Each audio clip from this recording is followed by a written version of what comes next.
The reenactments and commentary in this program may contain frank talk of a sexual nature. Viewer discretion is advised. Is the King of Pop's so-called reading library really a pornocopia of X-rated magazines? Hello, I'm James Curtis, and this is E's exclusive coverage of the Michael Jackson trial. Prosecutors turned to their version of CSI to prove that Jackson showed the accuser and the accuser's younger brother some very dirty magazines. On the stand, fingerprint analyst Lisa Himman drops a bombshell that the defense might not have seen coming. Under questioning by Assistant District Attorney Mag Nicola, here's what the witness told the jury according to the courtroom transcripts. Can you explain what an inconclusive means? It means it's a difficult print. And you can't rule the person to be a positive ID, and you can't rule him out to be a negative ID. With further time examining it and spending time running the ridges and working with the print, you can turn it into a positive and you can turn it into a negative.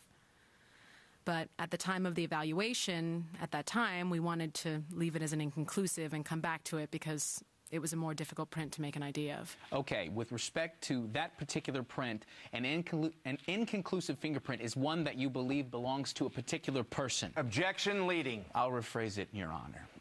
Did you have a belief as to who that fingerprint was made by, even when you labeled it inconclusive? Yes. Objection. Objection. That's an opinion without an adequate foundation. It's overruled. She's already testified that she had an opinion separate from the other person, so I'll allow the question. Yes. And what was that? As Star... Well, next, were precautions taken to make sure that Jackson's dirty magazines would yield some clean results? You mentioned something about separating items out of 317. Would you like me to get that out of the way? That's fine there, yes. Could you explain that for us, please? I was asked to do a visual inspection of the contents, and I used an alternate light source which goes into the UV wavelengths.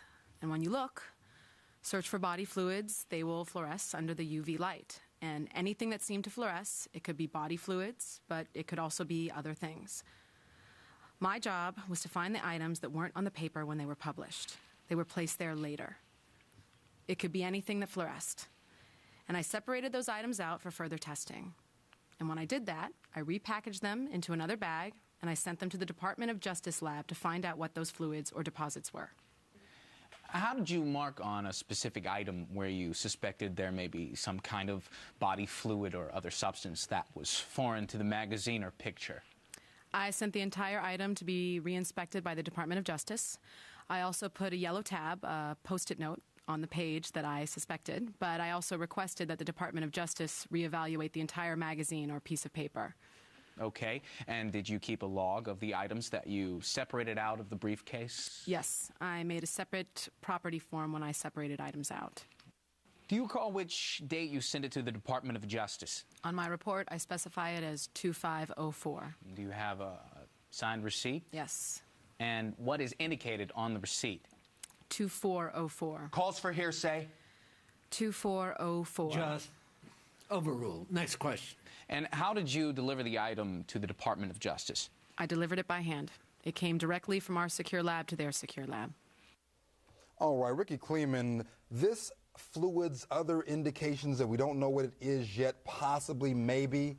This seems a little sinister, but we haven't really gotten anywhere yet. Well, it's a process. It's laying the foundation of where we're going to go. And what we find here, of course, is that we do have a print, inconclusive, which becomes conclusive, of Star. So at least we know that the accuser's brother had his hand on a dirty magazine. And so what? That seems to support the defense theory, because I don't think that the prosecution is setting forth that Michael was trying to seduce Star. So the defense is suggesting, I think, that these boys got into these magazines themselves, and the fact that Star's fingerprints are on them supports that. Exactly, and Howard, that's certainly where the defense is going, but thus far, what the prosecution is simply trying to say is the fingerprints of these kids, so far just Star, is on this magazine.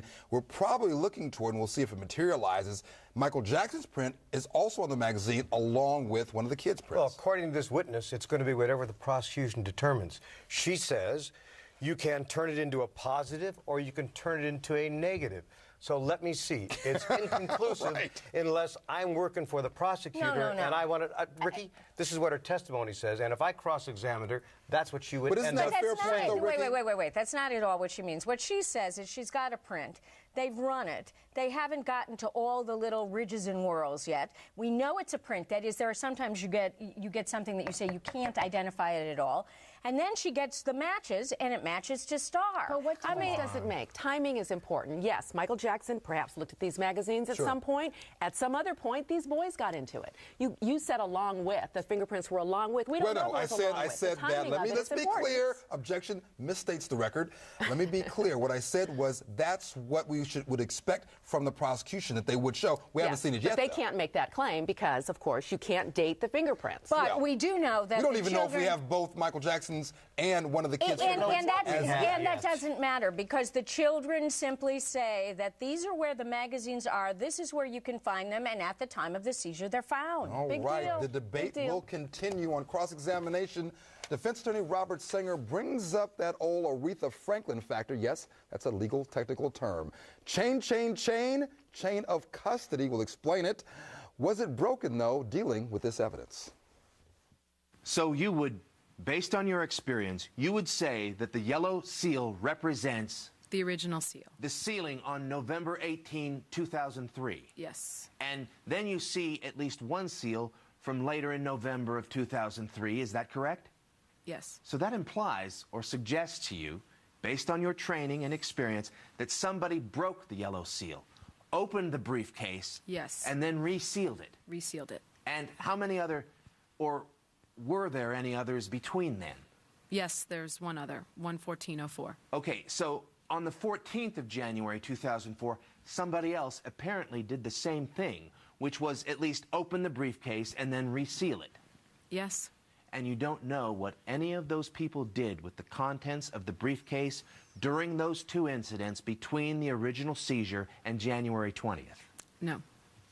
All right, Sean, we've heard about this briefcase before. This is the briefcase that was testified to on our watch at least some days ago. Now we're to the contents of the briefcase. But doesn't Ricky have a valid point to this extent? Look, we're not really saying anything other than a corroboration, that is the prosecution isn't saying other than a corroboration of what these kids testified. We saw these magazines. No? I say big deal. Michael Jackson has Of magazines. course you say big deal. You're a defense attorney. No, Michael Jackson has magazines. Actually, I think that's a good thing for him. He's perhaps a healthy, middle-aged male. Deal with the issue, counsel. And we know that these kids have run wild at Neverland. They've gotten into things. I think we're going to hear testimony. They've gotten into the liquor cabinet, and they've gotten into the magazines. Well, in fairness Big now, deal. Howard, They're there've legal only magazines. been questions on cross-examination as to running wild. We haven't heard the affirmative evidence yet, right? Is there any doubt that they were running wild? They're children. I don't think so. I don't think there's any doubt. And by the way, I don't think there's any doubt that someone could infer they got into these magazines on their own. I'm still waiting for some real evidence. Absolutely. Now, in this Ricky, case. that is a valid point because, as Sean said a moment ago, you can't place in time how old a fingerprint is, and even if we see ultimately that Michael Jackson's print is there along with one of the kids' prints, we don't know if they actually touched the magazines At the same time. in the same place. All of this is true. All I think the prosecution is doing here is really something very simple. They're saying, you want to attack my accuser? You want to attack my accuser's brother? You want to attack my accuser's sister? I'm going to show you little bits and pieces of evidence that make it appear as if their testimony is true. That's the prosecution's job. Exactly. It's the prosecution's job. It's kind of and the let's CSI not forget. syndrome. Hold on a second. That's the concern. We'll deal with that when we come back. And let's not forget, a la Scott Peterson, when you have a circumstantial case, you got to put all those little pieces of circumstance together before you get to look at what the picture produces. When we return, a relentless cross-examination with some rather dramatic results. Stay with us.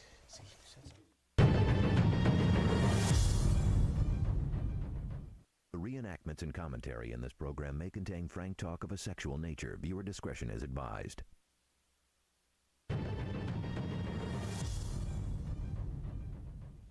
Welcome back. Science work or guesswork? Yes, I'm imitating Howard Weitzman. Defense attorney Robert Singer puts fingerprint analyst Lisa Hemman under his microscope. Here's what she told jurors during cross-examination according to the courtroom transcripts. So fingerprint identification is really subjective. Is that correct?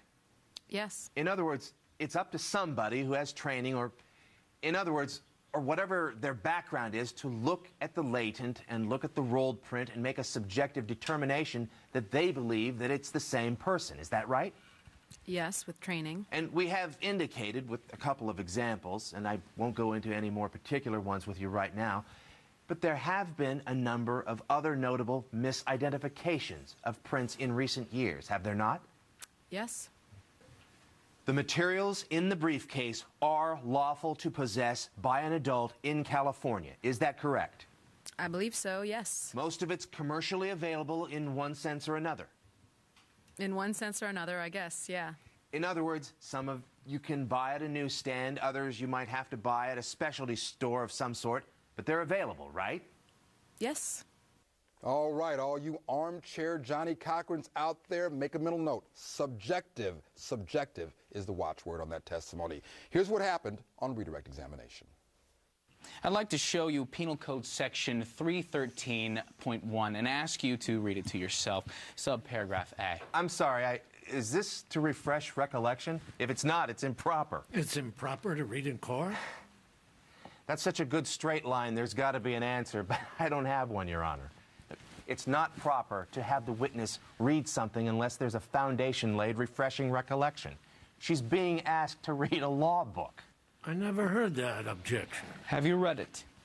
Sort of. Object, irrelevant. Have you read it? It's got to be relevant to something. Refreshing recollection. It will be, Your Honor, and if it's not, the court won't let me ask the question, I'm certain. The objection is overruled. Okay. Finish reading? Yes. Okay. Mr. Sanger elicited from you that the opinion possessing the kind of material that you found in the briefcase is generally lawful. You gave him the opinion that you thought it was. Lawful to own by an adult. If that material were shown to a minor... I believe... Objection, Your Honor. Calls for a legal conclusion. It's rebuttal to your question, counsel. It would be illegal. You may answer. It would be illegal to the minor. And that's Penal Code Section... 313.1A. Okay, I have one very simple question. Mom, turn the volume down. What the hell is going on in this courtroom? I don't understand We have that. got, let me just frame the issue for the sake of our viewers who aren't lawyers. What's going on here is a scientist reading the penal code in California.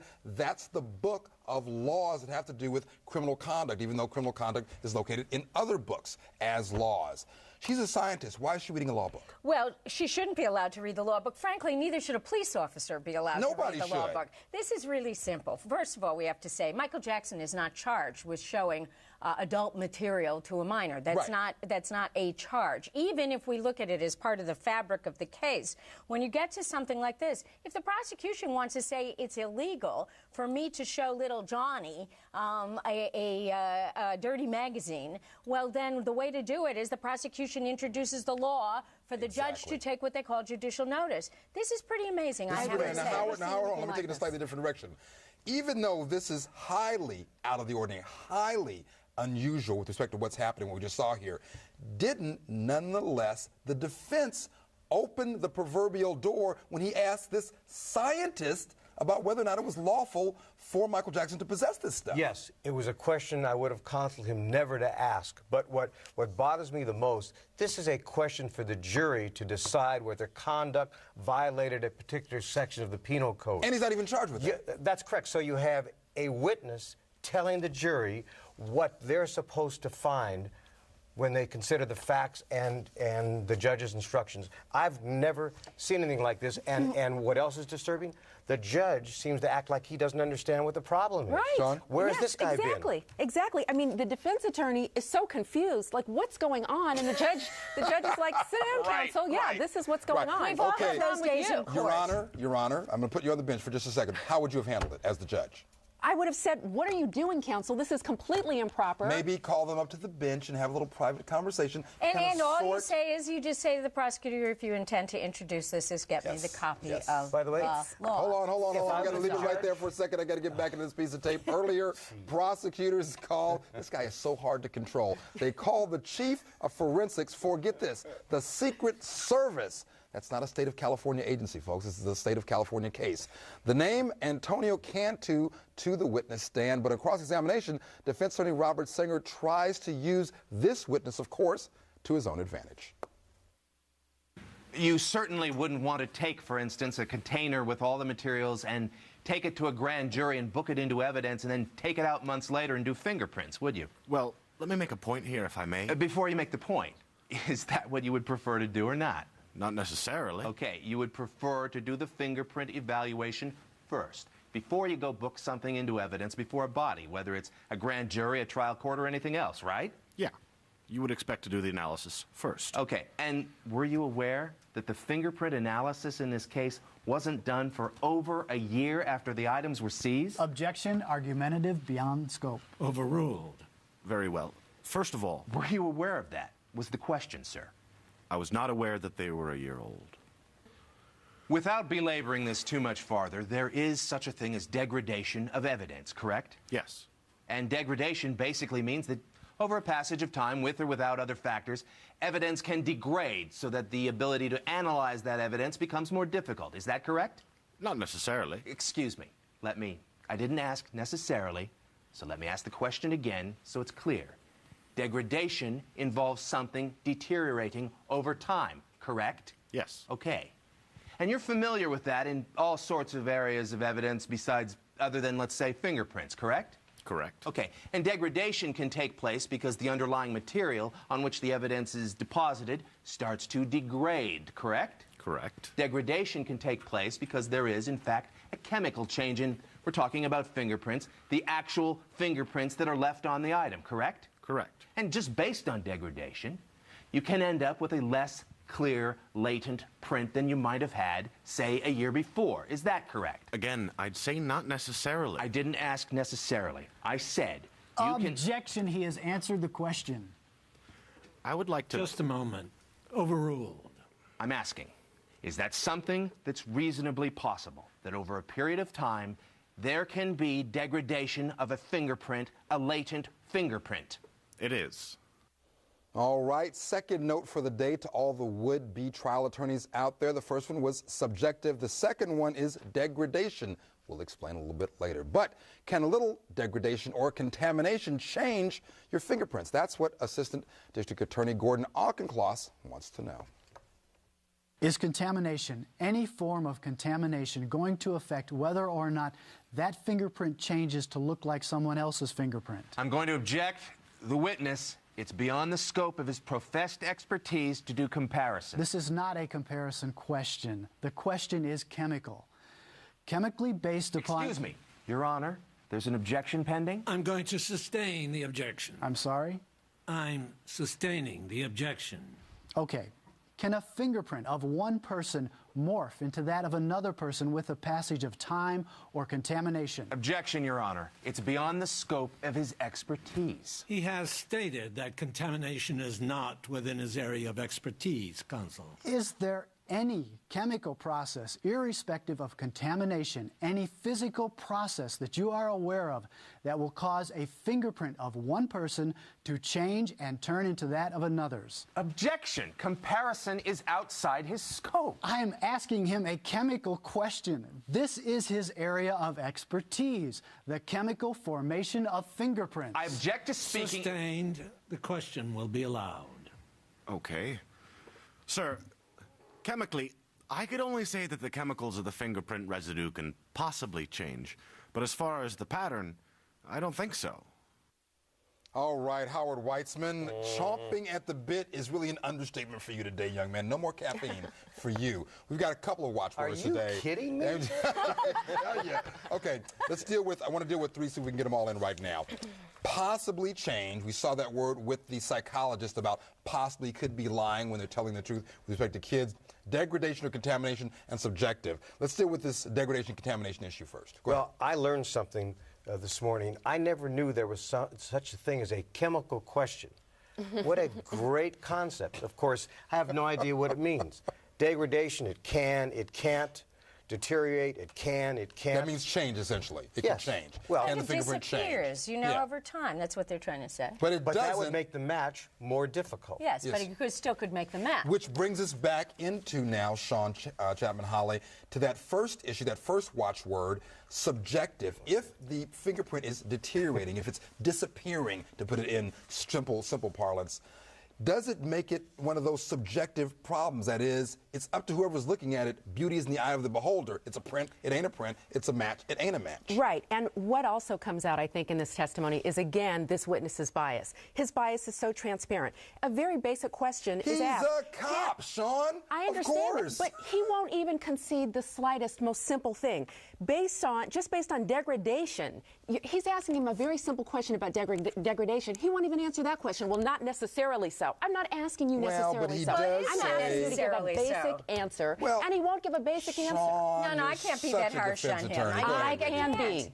Yes, he can, because he ultimately gives All right, he let ultimately Ricky- gives let the Ricky answer. have a turn. Things do degrade, and you may or may not be able to make the match. That's Yes, all exactly. he's saying. And he does, Sean, you must admit. No. Talk about hard to give up something and admit something, Sean. You must admit he does say that it's possible toward the Finally, end of this toward the end, examination. finally. Okay, we've got two people hard to control. We've got Sean joining Howard. But I'm Stay out of the obedient. Kool-Aid. When we return, will the trial start all over? I want to start all over right about now. And will comedian George Lopez, Jorge, as he was probably called in the hood, make a visit to Santa Maria? We'll be right back.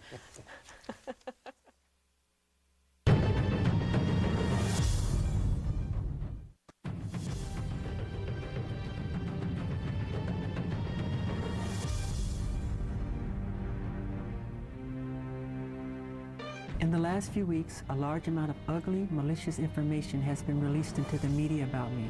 Apparently, this information was leaked through transcripts in a grand jury proceeding, where neither my lawyers nor I ever appeared.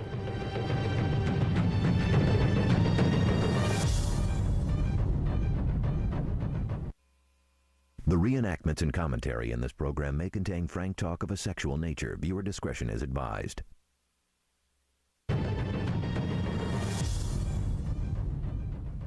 Welcome back. The big showdown happens on Monday, folks. That's when Judge Rodney Melville will hear arguments about whether to allow evidence concerning the, quote, other alleged victims of Michael Jackson, if there really are any. The outcome of the trial could certainly hinge on the judge's decision about that matter. Right now, to set that up for you, we're going to review some earlier testimony that, depending on how the judge rules about that matter, could have a huge impact. Last week, Kiki Fournier, Michael Jackson's former housekeeper, set off some fireworks of her own when she told jurors about the, quote, lost boys, end quote, of Neverland. Here's what happened, according to the courtroom transcripts.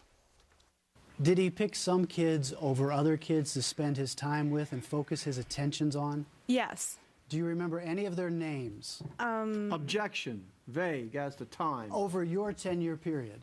Yes. Relevance, foundation. Overruled. You may answer. Well, he had, some of his buddies were like Brett, Little Michael. I'm going to object based on the court's ruling of 1108. I can go to sidebar on this, Your Honor. We're not going any further than this. I'll hold you to that. All right, okay, go ahead. Little Michael. His name was Omar.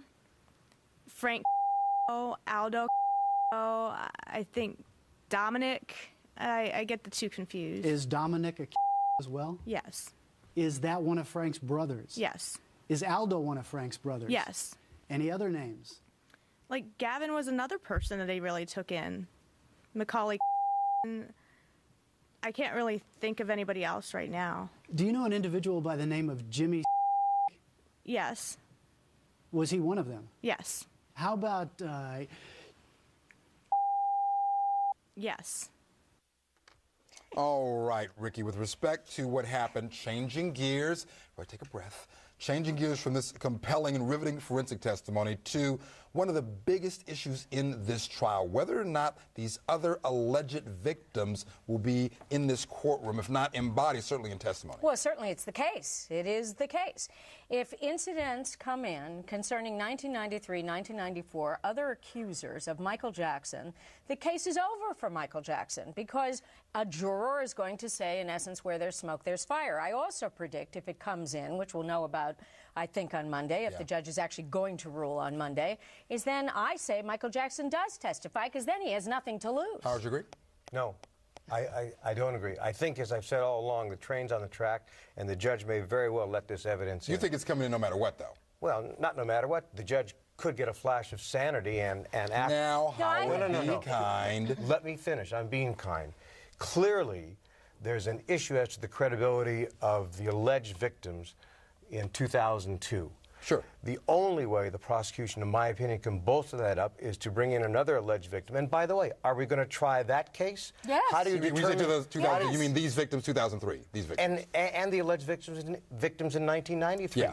And does the jury get to a reasonable doubt standard? How do you determine whether or not that alleged victim 10 years ago is telling the truth? Those cases of these alleged victims, Sean, were never tried in court, and it is essentially a trial within a trial if it comes in, and the standard is not reasonable doubt for those other acts, is it? And no, and that's why it's really going to be such a tragedy for Mr. Jackson and the defense in this case if it does come in. Now, will it really, though? Because I'm not real sure, and I want to explore this some more. We're going to look at the cross-examination right now, because those other victims, I think certainly an argument can be made, have some problems of their own. I should say alleged victims.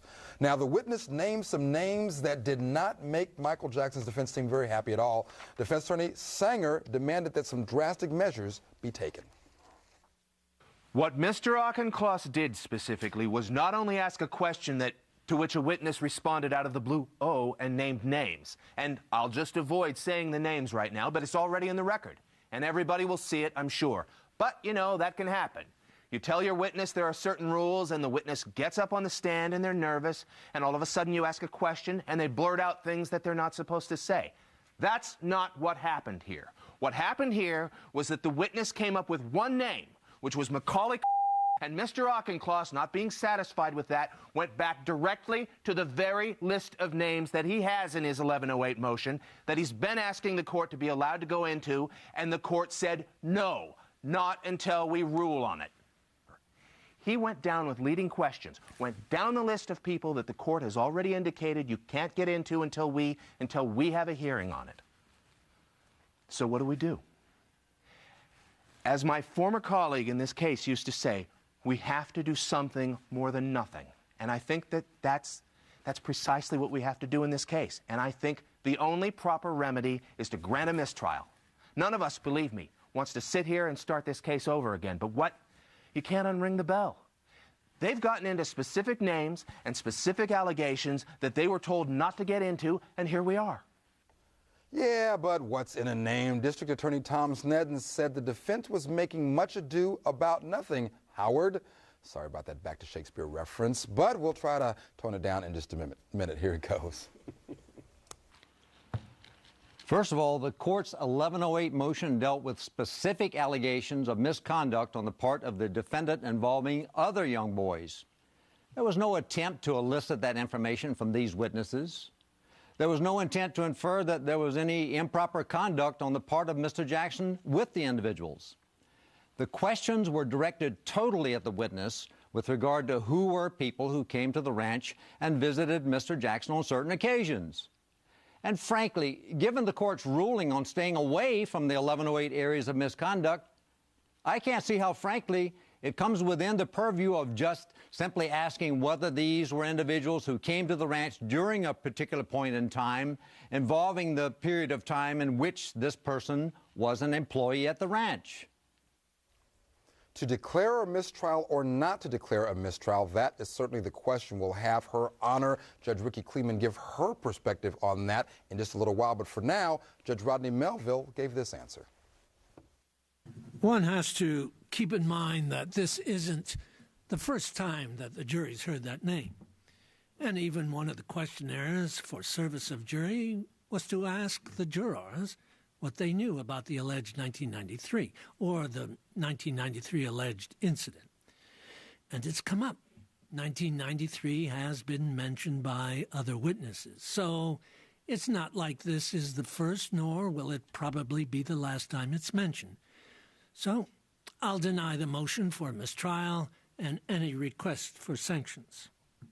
All right, Judge Kleeman, what say you? Well, Judge Kleeman, who has now been entertained with Shakespeare twice, says that the judge's ruling is correct. There is no mistrial going to be granted at this point in time. However, what I do also say is that although I am in the position of defending Mr. Sneddon on a regular basis, it is a bit disingenuous to say that we're just trying to show the context of who was here at the ranch. It just happens to be those particular boys. Because what he's really trying to say is that Mr. Jackson had special kids. And here are the names of some of those special kids. And, of course, Gavin is one of those who he treated differently from the other kids who came to the ranch. That's the point of all And the bell unringing argument, which we hear a lot, it really holds true here, doesn't it, Howard? Well, first of all, the judge made the correct ruling, in my opinion, not granting the mistrial, but he has no control of this courtroom, or if he has control, he's allowing the prosecution to run wild.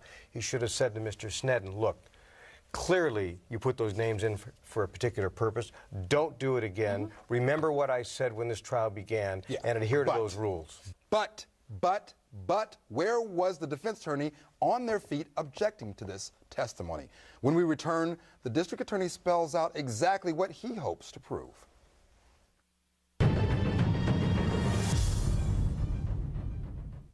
The reenactments and commentary in this program may contain frank talk of a sexual nature. Viewer discretion is advised.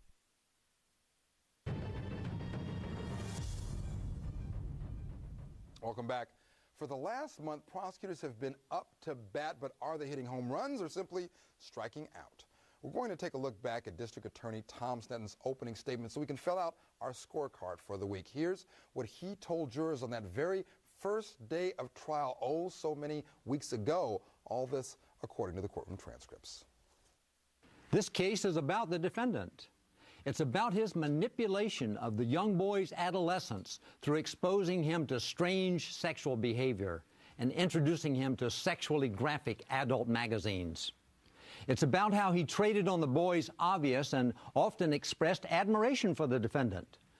And it's about how he exploited the knowledge of the fact that the child had no father in his life, and had no father in his life for over a year because of the separation and divorce of his parents and the fact that there was a court restraining order prohibiting the father from seeing the children. He exploited this paternal relationship and created another relationship with the child as a surrogate father, encouraging both the child, Gavin, the mother, and other members of the family to refer to him as Daddy or Michael Daddy. You will soon see, as one of the first witnesses in this case, the Martin Bashir documentary. You will see Bashir's probing and incredulous questioning of the defendant. And you will see the defendant's almost casual responses to his questions and trying to justify his admitted practice and long-standing custom and habit of sharing his bedroom and his bed with young boys. You see, the private world of Michael Jackson is quite different from what he said on that video. As the testimony and the evidence unfolds in this particular case, you will learn that the stories he refers to in that video remark do not consist of children's books, but the internet visits to sexually explicit sites, the exposure of children to suitcases, briefcases laden with sexually explicit magazines and centerfold cutouts from magazines such as Hustler and Playboy, with titles like Barely Legal Hardcore, Barely Legal, and many others with far more offensive covers and cover titles. You see, the private world of Michael Jackson reveals that instead of cookies and instead of milk, you can substitute wine, vodka, and bourbon. Now, publicly, Michael Jackson says he doesn't drink, but his private behavior and conduct is quite the opposite, as you will learn through numerous witnesses in this case. First, he's caught on film talking to Martin Bashir about wine, and he uses it and describes it as Jesus juice, the same exact expression that their children told detectives in this case that Michael Jackson used in referring to red wine that he provided to them, and he referred to it as Jesus juice. Next, the elected district attorney's opening statement addresses the king of pop's cyber porn, but will jurors ever get to see it? Now, what happens that night is this. The defendant, Frank Tyson, the defendant's children, particularly his son Prince Michael, and the two boys are in the downstairs area of the Jackson bedroom suite. And after a few hours, they go upstairs to the bedroom. And when they get up into the bedroom, Tyson pulls out a laptop computer. And Jackson and Tyson are hooking the computer up to the internet. And when they get on the internet, they then place the computer with the boys there, and they take the boys, 9-year-old and 10-year-old, on a tour of sexually explicit websites, naked ladies. They take them on a tour of a number of websites, and it lasts approximately 30 to 40 minutes. And during the time that they travel through these websites, at one of the points in time when a female is shown with her shirt up, exposing her breast, the defendant turns and exclaims, "Got milk?" And he turns around to the sleeping Prince on the bed and says, "Prince, you're missing a lot of." The boys spent the night with Michael Jackson. They did not sleep in bed with him. They slept in the bed. And it is true, Jackson slept on the floor. All right, Sean, sum it up for us. Given what we heard in opening, now that our collective memories have been refreshed, how's it looking for the prosecution?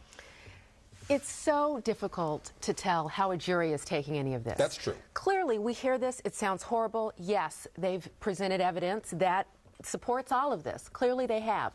But we've also seen on cross-examination that the witnesses' credibility has been undermined. It's impossible to know how the jury's taking it. It's impossible to know how effective it is, but Howard, I think we all must concede, effective or not, convincing or not, that Tom Sneddon thus far has been able to prove up in this courtroom what he said he would prove in opening statement. Some of what he said he would prove. Some of it. What we just heard, I didn't hear any criminal conduct described in these statements. Well, this is just one section. I understand that, but now I'm just taking this because you asked Sean about it. I haven't heard any criminal conduct. Yeah, but here. come on, Howard. That's not the question. The question and the issue here is the question. Well, no, but the issue is this is what the DA said he was going to prove. Yes. The significance, weight versus admissibility, counsel. No. Well, here's what I think is important. When you read some of the viewers' emails, it's like myself and Sean in particular are apologists or defenders of Michael Jackson. Here's the reality. If he's good, as you said, for this crime, he ought to be convicted and he ought to pay for it. I've been in the system almost 40 years. Yes, I'm a bit of a cynic. I want to see credible evidence. If credible evidence is produced and it's believable, I'd be one of the first people to say this is somebody who deserves to be convicted and punished appropriately. Sure, I understand that. Can I just say quickly for the prosecution's point of view, I think that when we look back to Mr. Sneddon's opening statement, that it even is richer and more nuanced than I thought it was when I heard it in the first place.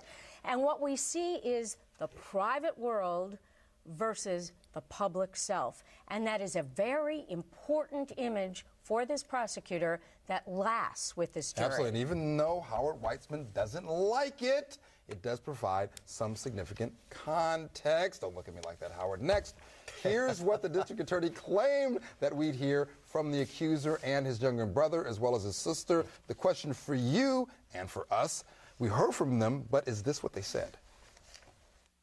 The private world of Michael Jackson reveals that instead of bedtime discussions and children's books and discussions of Peter Pan, at the same time that this 44-year-old man is sharing with 13-year-old Gavin and 12-year-old Star and another 11-year-old boy his collection of sexually explicit magazines, that he's talking to Gavin about masturbation.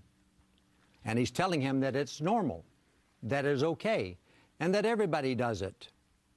That each of these acts are calculated to desensitize the boy, to change his moral antenna, and to add the trust and the admiration of an adult voice to the boy's conduct, to convince him that what was being done was all right in the adult world. And it worked. Lastly, you're going to be able to peek into the defendant's private world, and you're going to hear Gavin describe to you his molestation. You will hear Star tell you how, on other occasions, he happened upon seeing Michael Jackson masturbating himself with one hand, while Jackson's other hand was inserted into the underpants of his brother Gavin. Now, Ricky, with respect to Tom Sneddon, he's the elected DA. He's tried a lot of cases. According to his office, some 500 to 600 cases. He's tried some sexual assault cases, but from what I can tell of his record, he's a bit rusty. He's only tried maybe one case, even though it was a long one, over the last couple of years. It's all right. I bet you and I could go in after not having tried cases because we're doing TV commentary, and we would be just as solid as we used to be. Well, and is that what's happening here? Are we seeing I think a he's solid. I do. I think that some people may not like him. Some people may call him overzealous. But I say this. His opening is solid. When he works with these witnesses, I think that the witnesses are as vulnerable as the witnesses are. It's not his fault. And I You don't get to pick your witnesses. You don't. You don't get to pick people who become victims of child molestation if in fact they are, and those people tend to be vulnerable and troubled. In this particular example, what we find here is he tells this story, which is told again by his own expert, of how you desensitize these children, how you seduce them. Yes. And that's what he's proven up if you believe the kids. If you believe the kids, but Howard, one of the things and the distinction between an opening statement and a closing argument is that there's not supposed to be any advocacy. You have to believe I'm right in the opening statement. But there is a little bit here. Where's the defense attorney jumping up saying, objection, this is not argument, this is opening statement? Well, I think the defense attorney has a good idea of what the judge will do, and he doesn't want to make it look in front of the jury like he's interrupting Mr. Snedden. This is, for the most part, an appropriate opening statement. This is what he says he's going to prove. Ricky, an actress at heart and in real life, by the way. Oh, ouch. Correctly indicates you try to paint a picture, you try to set the mood. That's the arc, you know, beginning, middle, and end. Yes. And that's what he's trying to do here, and he's done a halfway decent job. However, it all depends on the witnesses and if they're believable or not. And it's not so impressive for a DA to say this is what I'm going to show and then be able to show it, to say the expert's going to say this and then he knows the expert's going to come in and say that. These defense attorneys Big deal. talk That's about what you're supposed not to do as the willing DA. to give the DA just a little bit of credit. When we return, today's Big Shocker. Stay with us.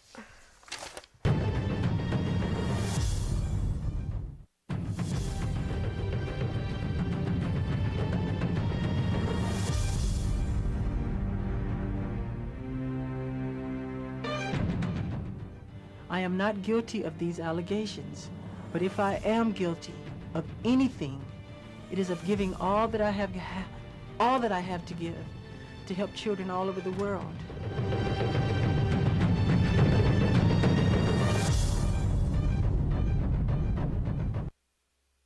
The reenactments and commentary in this program may contain frank talk of a sexual nature. Viewer discretion is advised.